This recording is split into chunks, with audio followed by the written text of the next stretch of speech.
not want to receive your wife in a parcel where you have to sign for her and go, ah! For the first time in your life to see this woman.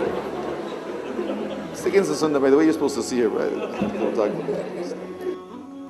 Please understand that you are going to talk about behaviors, not a person. So when you sit down and discuss, please take this word out. You are a terrible man. You are a terrible woman. Doesn't help anyone. But you are going to discuss behaviors.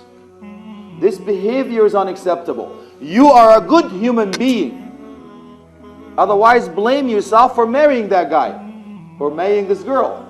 Please understand that we are looking for root cause analysis. When I have a couple in my office,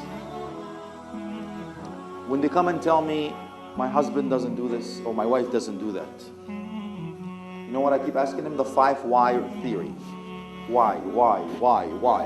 Because my goal is to get them to come up with the game plan and get them to come up with the answers. I can tell them what to do, but we will lose out on something called the buy-in.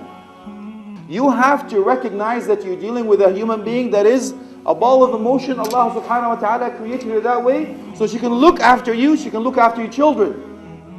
You have to recognize that, celebrate that, and also reward that. So now we know that Prophet Muhammad ﷺ recognized that Aisha is an emotional being and dealt with it the same way.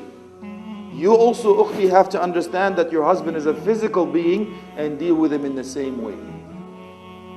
I want to give you that sandwich again, as I mentioned last night briefly. The sandwich of arguments. The top layer is positive. In the middle, where is the beef? You take your beef out with this guy or with this girl. This is the stuffing. Your message is in the middle. And the bottom of that bun is the desserts. So positive, negative, or whatever the message is, and end up with positive again. For example, you know, honey, how much I love you, but I have an issue or concern with our financial situation. But I'm sure, and I have a lot of trust in you, that we can work on this together. Look for that. This is going to be your wife in heaven. This is going to be your husband in heaven, inshaAllah. Think with that optimistic way. Think you want to be resurrected with Khadija, ukhti. Think you want to be resurrected with Prophet Muhammad ﷺ. With that spirit, and there's not much to share with you, but unfortunately we're out of time. So I ask Allah subhanahu wa ta'ala to reconcile our differences, mend our hearts, unite our goals, make our homes to be a sweet home, inshallah. As you see it right here, I'm plugging in myself now. Home, sweet home.